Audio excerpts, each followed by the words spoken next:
என்னடி கேட்டுக்கிட்டே இருக்கேன், அமைதியாவே இருக்க? நீ பேச மாட்டியே. வாய் திறந்து நீ பேசியிருந்தாதான் வயித்துல குழந்தையோட இப்படி அவுட் ஹவுஸ்ல வந்து உட்கார்ந்துட்டு இருந்திருப்பியா? அந்த ஸ்ரீஜாவை பாரு, பண்ற தப்பு எல்லாத்தையும் பண்ணிட்டு அப்படி சட்டமா வீட்டுல வந்து உட்கார்ந்துட்டு இருக்கா.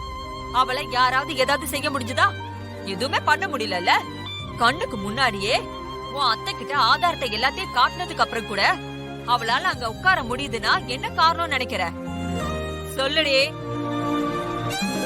நீ பேச மாட்ட, நீ பேசவே மாட்ட. அந்த ஸ்ரீஜா அவ கழுத்துல இருக்கிற தாலிய காரணமா காட்டிதான் இன்னைக்கு இந்த அளவுக்கு ஜம்மமா வந்து உட்கார்ந்துட்டு இருக்கா. அதை விடு, அக்கா அக்கான்னு சொல்லுவிய இசை, அவளை பாத்தியா? அந்த சுபத்ராவுக்கு அப்படி செல்ல மருமகளா மாறிட்டா. இவளுக்காக அவங்க யோசிக்கிறதோ அவங்களுக்காக இவ யோசிக்கிறதோ அப்பப்பா முடியலடி.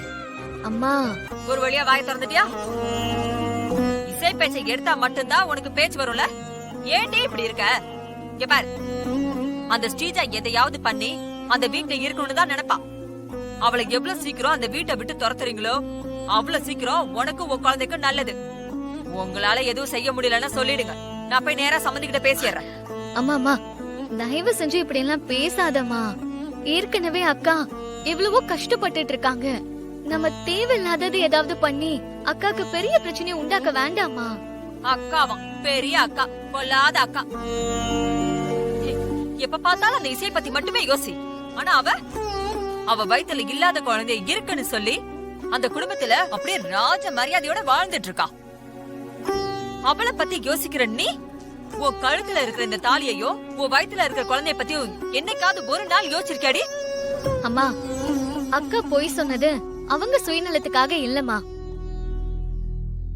ஏன் வயித்துல குழந்தை இருக்குன்னு தெரிஞ்சா சுபத்ரா அத்தை என்ன ஏத்துக்க மாட்டாங்க, என் வாழ்க்கையே போயிடும்னு பயந்துதான் அக்கா இந்த பழிய தான் மேல போட்டுக்கிட்டாங்க. அக்கா எனக்காக தான் இவ்வளவு பண்ணிருக்காங்கன்னு உனக்கு தெரியும்லமா? போது நிறுத்தறி. எனக்கு இந்த சென்டிமெண்ட் கதையெல்லாம் கேட்கறதுக்கு நேரம் இல்ல. அந்த இசை நல்லவளோ கெட்டவளோ எனக்கு அதை பத்தி எல்லாம் கவலை இல்ல. ஆனா அந்த வீட்டுக்கு உண்மையிலேயே மருமகளா போக வேண்டிய தகுதி உனக்கு மட்டும்தான் இருக்கு. அதுக்கு என்ன பண்ணணுமோ அதை நான் பண்ணிக்கிறேன். மா, நீ பேசுறதெல்லாம் பார்த்தா இசை அக்கா நல்லா இருக்காங்களேன்னு வயிற்றுச்சல்ல பேசுற மாதிரி இருக்கு. அப்படியே போட்டேனா? அடிமா அடி, நல்லா அடி. நீ எனக்காக வருத்தப்பட்டு பேசுறதெல்லாம் சரிமா. அதுக்காக அவன் நல்லா இருக்கா, நீ இப்படி இருக்க அப்படின்னு என்கிட்ட வந்து புலம்பாத. ராகவ், விஷால், அக்கா எல்லாருமே எனக்காக தான் யோசிக்கிறாங்க.